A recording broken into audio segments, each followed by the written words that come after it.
Hello friends. Welcome back again on the I Have a Vision Academy YouTube channel. In short, I Have Academy.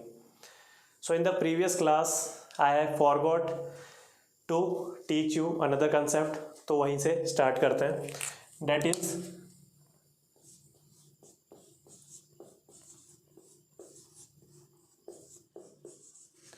American depository receipt और global depository receipt.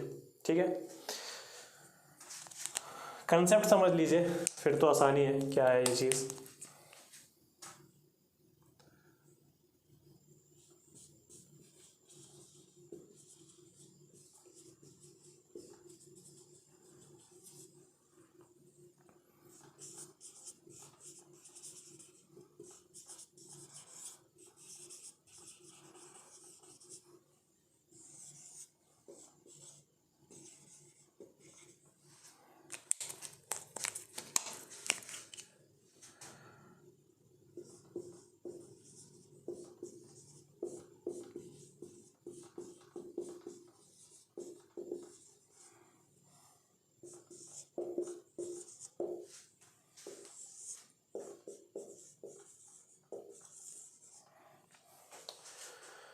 So there is a foreign investor or an institution who wants to invest in an Indian company.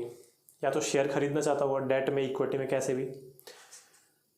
So assume that there is some restrictions, practical, technical restrictions, so that this foreign investor can't directly purchase the shares of this Indian company. So hence we have another method of acquiring shares in such type of business. That is called, if this foreign entity is USA, then American depository receipt, and if it is other than USA, some other country, X मान लीजिए, बुरा तो नहीं लग रहा, X मान लीजिए, चलो Y मान लो, छोड़ो आप, X से फालतू में इमोशनल हो जाओगे, तब बोल देंगे इसे global depository receipt. Now understand the concept. So this investor wants to buy shares of Indian company.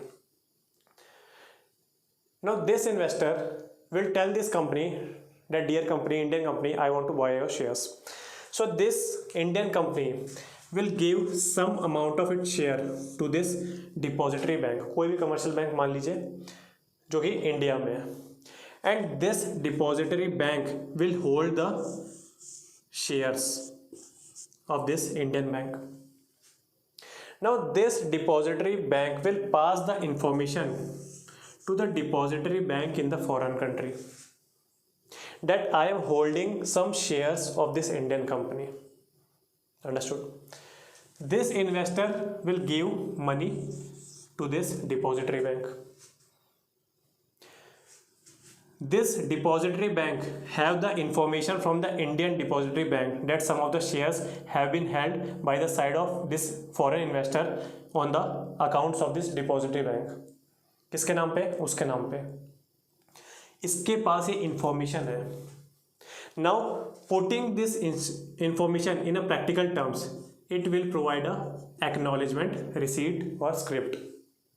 This acknowledgement receipt that I have the information and this information is true that Indian depository bank is holding some shares on your behalf of this Indian company is nothing called but ADR or GDR. Understood?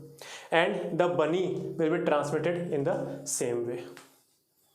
तो ये था concept छोटा सा, American depository receipt as well as global depository receipt. Understood?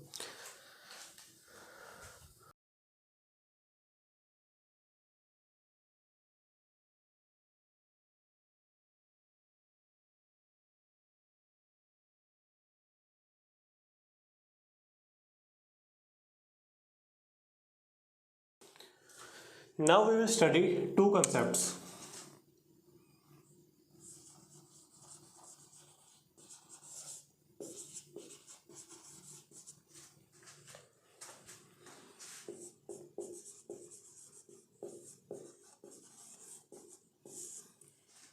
Currency swap या swap agreement and forex swap agreement.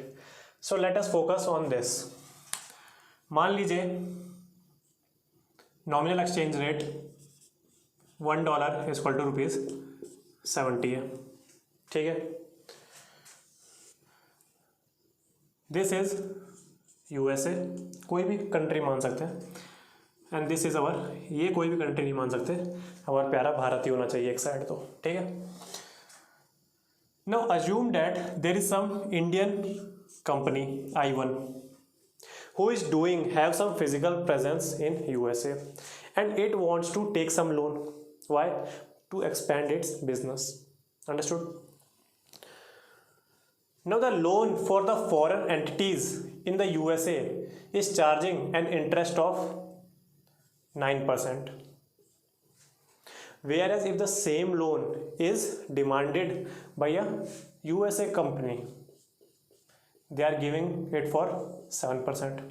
क्यों भाई, foreign entity है ना, तो थोड़े महंगे में देंगे। So is USA is taking bad decisions और बैड बिजनेस पॉलिसी? ऐसा नहीं है। इंडिया में देखिए, अब this is USA company, same USA 2 and this is Indian company I2. Now the USA company is demanding in India some loan, so we are giving at 11% interest rate, and if the same loan has been demanded by the Indian company, then we are giving at interest of 9%.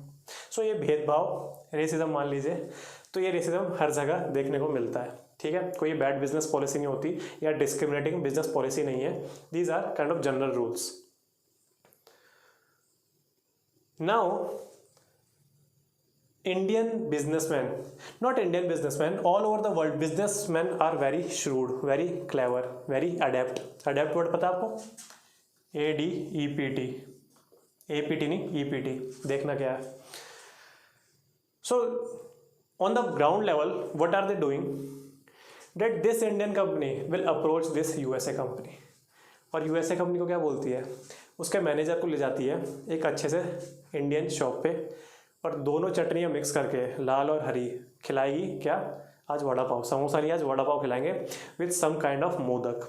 Ganesh ji का festival भी आ रहा है अभी, तो मोदक के साथ खिलाया जाएगा इसके मैनेजर को, और क्या बोलेंगे कि भाई USA कंपनी हमारी थोड़ी सी हेल्प कर दीजिए, आप हमारे दोस्त हो, दोनों बिजनेस फील्ड में, हमारी इतनी हेल्प कर दीजिए कि please raise a loan from your bank at this interest, because you are USA company, तो आपको तो इतने इंटरेस्ट में मिल ही जाएगा, and give this to us. तो USA बोलेगी, USA कंपनी बोल रही है, तो इंटरेस्ट का क्या करूँगा मैं? ये आपके दादा लेके आएंगे इंडिया से? बोलते दादा नहीं लेके आएंगे, मैं हूँ ना खड़ा, I will pay you interest also. क्यों? अरे बैंक लेंगे, USA कंपनी ले रही, the bank which are providing loan to the USA company, they will charge some interest ना, कितना? 7%। सो इस 7% इंटरेस्ट कौन देगा? इंडियन कंपनी देगी। प्रिंसिपल अमाउंट बैंक देगा USA वालों को, USA देगी इंडियन कंपनी को। समझ में आई क्या? इधर उधर से टॉप से टर्वी और ऐसा, पर ये भी सही है, इसमें दिक्कत क्या है? कुछ दिक्कत नहीं है। तो इसी को बोला जाता है करेंसी स्वैप एग्रीमेंट।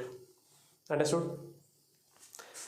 यहाँ देख लीजिए, यहाँ क्या कर रही है, यहाँ ये USA कंपनी ले जा रही है एक मैकडी या डोमिनोज की शॉप में, और मस्त एकदम चिल्ली फ्लेक्स डाल के पेपरोनी पिज़्ज़ा खिला रही है, और बोल रही है कि भाई इंडियन कंपनी दोनों हाथ जोड़े, हमारे लिए लोन एक रेज कर दीजिए from your banks, and we will give you the interest of 9%, and at the end of the year, मतलब जब भी end of the time period, we will give you interest back, so you can give it to your respective bank. Understood? तो यही बोला जाता है currency swap agreement. No, ये तो मैंने बता दिया आपको प्राइवेट एंटिटीज़ का, but this can also be done between the governments of two countries, ठीक है। तो उस टाइम कैसे होता है ये? देखिए, दोनों के जो रिजर्व बैंक्स हैं, ये हमारा RBI हो गया, और ये मान लीजिए YBI, ठीक है, जो भी Y कंट्री है उसका बैंक, ठीक है, गलत लिख दिया, reserve bank of Y, reserve bank of Y। तो रिजर्व बैंक्स या सेंट्रल बैंक्स के बीच में एग्रीमेंट होता है सबसे पहली बात तो, if this currency swap agreement is taking between governments of two countries. Understood? Now इसमें क्या होगा? इसमें भी वही चीज़ होगी। मान लीजिए इंडिया दे रहा है, इंडिया बोल रहा है कि हम आपको देंगे $10 बिलियन, और इसके बदले में आप हमें दे देना, कोई दिक्कत नहीं है, इसके इक्विवेलेंट जितना भी श्रीलंकन रुपीज़ होता है, सॉरी ये वाई कंपनी का मान लीजिए, ये श्रीलंका भी बोल सकते हो आप, ज़्यादा प्रैक्टिकल एग्जांपल है। तो श्रीलंकन जो भी होते हैं रुपीज़ होता है, रुपया ही होता होगा शायद से, तो वो आप दे देना हमें, मान लीजिए कुछ भी, ये मान लीजिए, अंडरस्टूड। नाउ इसमें क्या होगा, इसमें भी वही चीज़ होगी, $10 बिलियन पे या रुपीज़ पे, मान लीजिए रुपी है, क्यों कॉम्प्लिकेट करना ज़्यादा, मान लीजिए रुपी है। सो नाउ जब भी श्रीलंका को ज़रूरत पड़ेगी ये रुपए लेने की, तो इंस्टॉलमेंट्स में कितनी भी ले सकता है ये रुपए, अंडरस्टूड। तो ऐसे ही बस हो जाता है क्या, नहीं, ये देखिए इंटरेस्ट था यहाँ, तो यहाँ भी इंटरेस्ट देना पड़ेगा, किसको देना पड़ेगा, those who are borrowing or taking or raising loan from other country, they have to pay some interest। ये प्री डिसाइडेड होगा, या बोल देंगे प्रीवेलिंग रेट पे दे देना, जब at the time of the completion of this transaction the prevailing rates, the then prevailing rates in the future, company sorry Sri Lanka ये भी बोल सकता है कि उसी प्रीवेलिंग रेट पे तब जो करंट रेट होगा आप दे देना हमें, या तो प्री डिसाइडेड भी हो सकता है कि नहीं इस पीरियड में करेंसी स्वैप अरेंजमेंट में ही हम लिख देंगे इस नॉमिनल एक्सचेंज रेट में हम आपको वापस देंगे, understood. So this between government currency swap arrangement is also called open ended credit facility.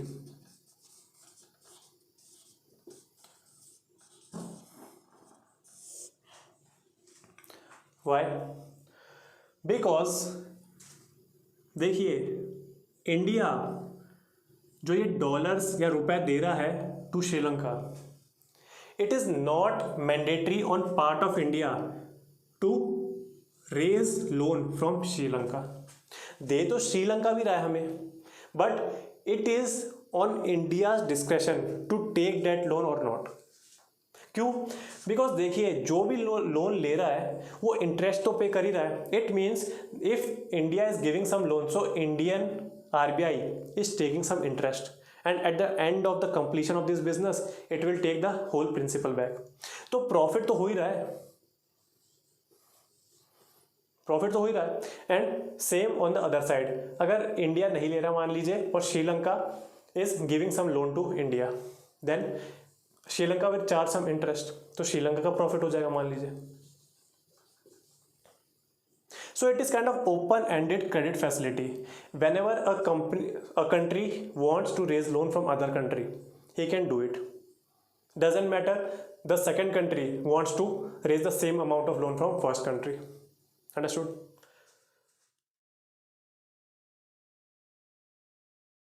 So this was currency swap arrangement.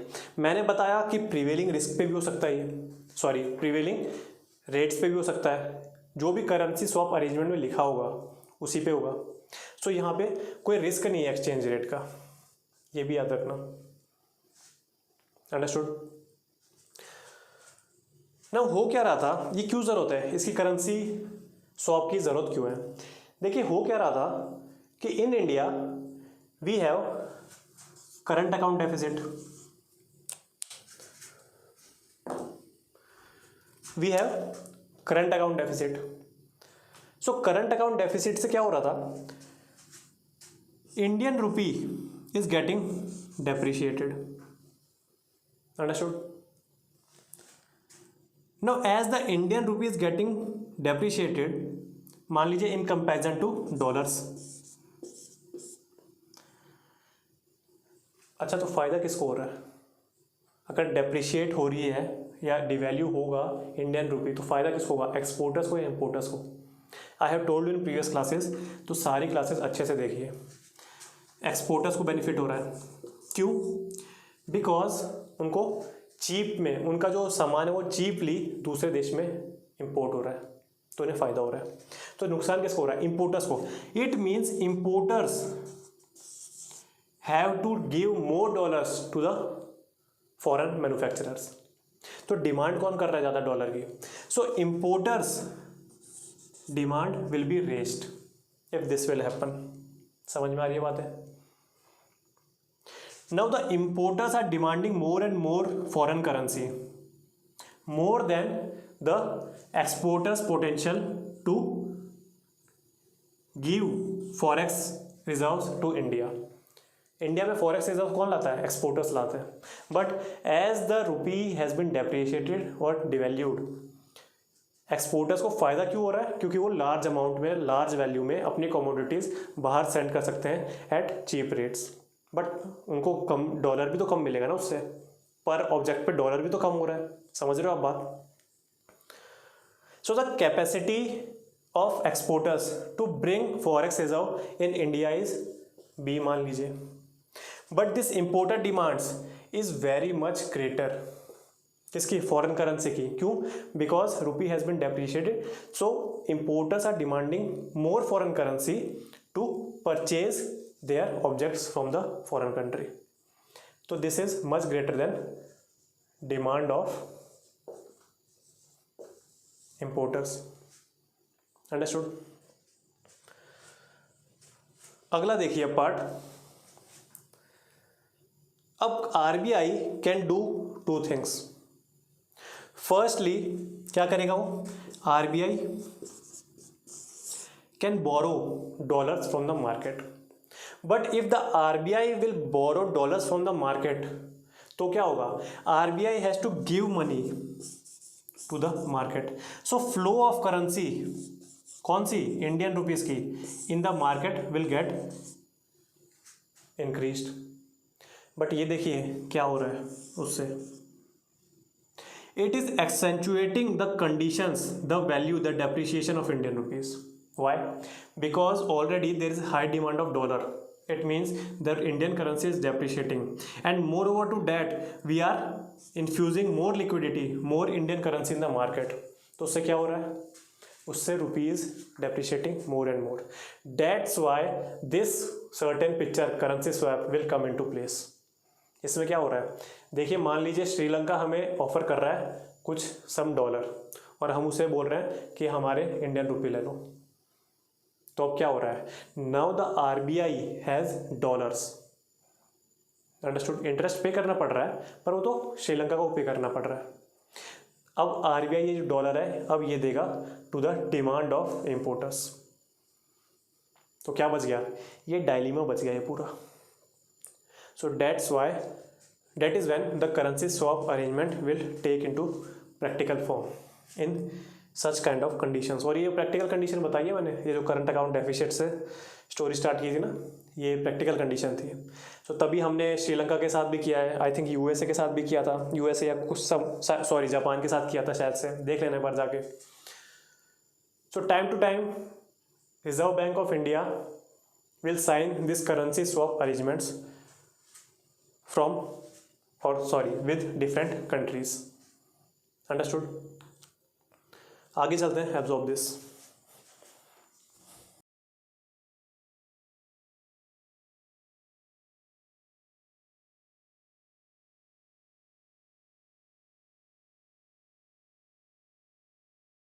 अच्छा, ये जो मैंने लास्ट में बताया, तो इसे क्या बोलते हैं?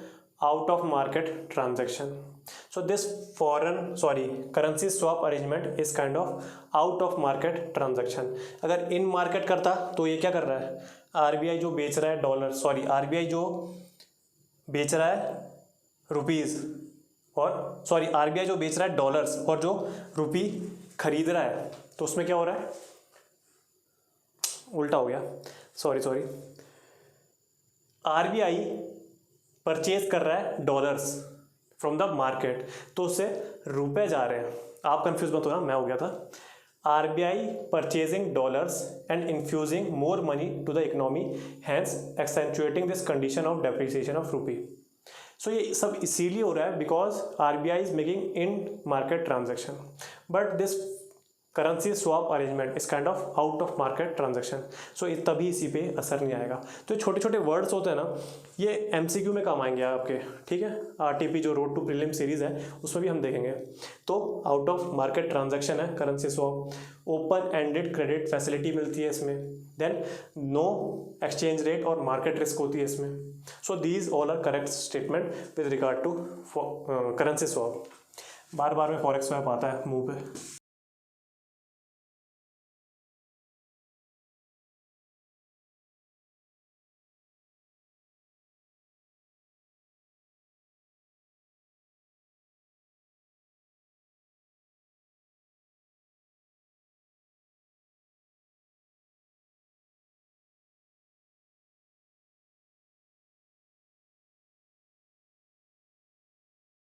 इकोनॉमी की क्लासेस बड़ी धीरे पढ़ानी पड़ती है.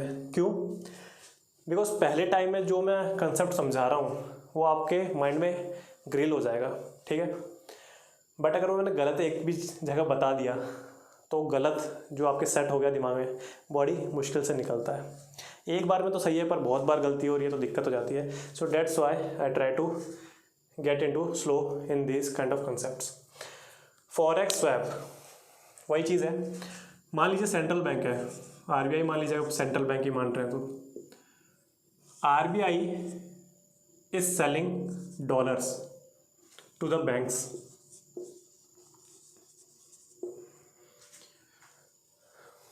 अच्छा, in the previous currency swap एक और चीज़ ध्यान आ गई मेरे. देखिए, जब आरबीआई को वो डॉलर्स मिल जाएंगे, मान लीजिए इंडिया रेज कर रहा है लोन फ्रॉम जापान, कुछ मान लीजिए $10 बिलियन का, ठीक है, तो हम इंटरेस्ट तो पे कर रहे हैं. तो RBI can also give this dollars to the importers, understood, और it can keep this forex reserve in its own forex account. क्यों? तो उससे क्या होगा, फॉरेक्स रिजर्व बढ़ के दिखे जाएंगे, अंडरस्टूड. पिछले क्लासेस में I have told you the amount of forex reserve, है ना, they are enough to cover 1 year imports, ये सब बताया मैंने. सो आरबीआई या तो अपने पास भी रख सकता है और it can use, it is up to the description of RBI. Now forex swap, RBI is selling dollars to the bank. After a fixed period of time RBI will demand these dollars from bank, और ये banks क्या दे रहे हैं इसे in return, rupees.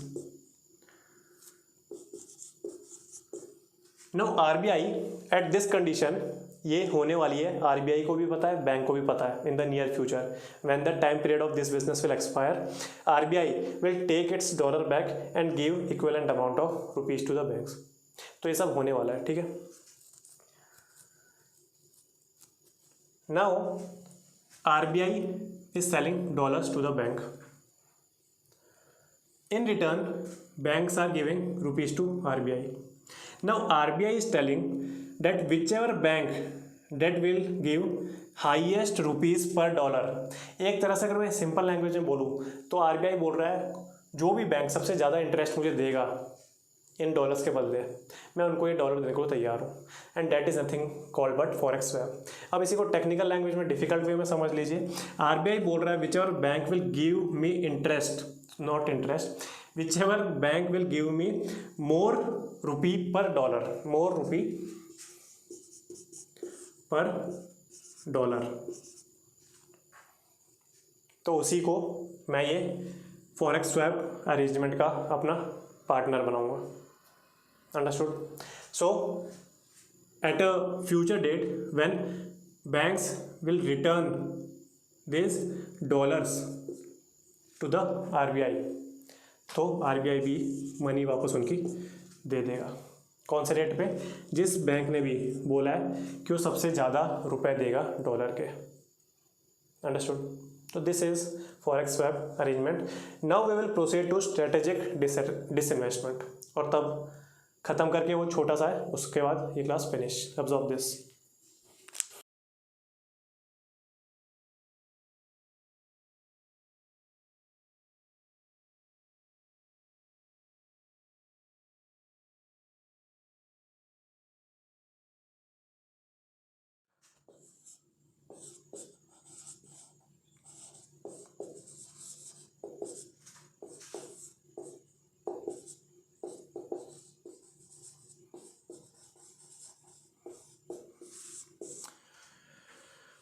What is disinvestment? अच्छा, 2-3 statement देता हूँ, उसका आंसर दीजिए. all privatizations are called disinvestment. Second statement, all disinvestments are called privatization. तो दोनों में करेक्ट कौन सी है? मैंने एक जैसे बोल दिया, वापस रिपीट करता हूँ मैं. First statement is all privatizations is called disinvestment and second is all disinvestments are called privatization. बताइए कौन सी सही है? पहले कंसेप्ट समझ लीजिए, उसके बाद इसका आंसर मिल जाएगा, और नहीं भी मिलेगा तो आप अपने घर पे जाके पढ़ लेना, थोड़ा देख लेना, फ्यूचर क्लासेस में तो आपको पता चल ही जाएगा. सो स्ट्रेटेजिक डिसइन्वेस्टमेंट क्या होती है? कोई भी पब्लिक इंस्टीट्यूशन है, उसके शेयर्स को हम सेल करना चाहते हैं. Government is owning some central institutions, public institutions, and the government want to sell the assets of these institutions or some shares, some part of shares of this institution including the management or excluding the management. तो कोई hard and fast rule नहीं है, आप up to 50% भी कर सकते हो या 50% से ज़्यादा भी कर सकते हो to some strategic partner. So that is called strategic disinvestment. Understood? Now who appoints or qualifies these institutions which are going to be disinvested? कौन होते हैं? So DIPAM, which is under Ministry of Finance and with collaboration with Niti Aayog. Who is the chairman of Niti Aayog? Comment down below. These two bodies recommend names of the CPSUs to Cabinet Committee on Economic Affairs, which give the final approval. Understood? What is DIPAM? Department of Investment and Public Asset Management. Understood? Plus NITI Aayog. क्या है इसका full form? National institution for transforming India, ऐसे करके कुछ है. सो CCA cabinet committee on economic affairs ये approval देता है. ठीक है, it is one of the most important cabinet committee headed by, इसका भी हेड लिखना. There is some alternate mechanism also जो कि रिसेंट है. उसमें एक core group of secretaries for disinvestment है. ठीक है, ग्रुप ऑफ मिनिस्टर्स होते हैं, तो वो डायरेक्ट ये नाम सुझा सकते हैं ताकि बार बार आपको इसका अप्रूवल लेने की ज़रूरत ना पड़े. सो एक अल्टरनेट मैकेनिज्म भी है, आप इतना सा याद रखिए, but the main focus is on this things. Understood? Now why there is need of disinvestment. देखिए, सबसे पहली बात तो ये है कि there is no business of government in the field of business. Government is there for upholding, जो भी हमारे प्रीएम्बल में लिखा है, ideals of justice, equality, fraternity, then right to speech, expression, these all.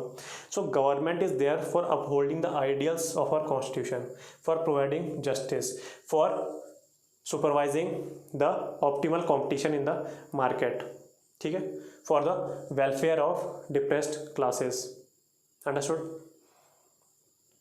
So these kind all functions are related to the part of government, but government is not adept in doing the business and purchasing and selling steels, buckets, life insurance, coals.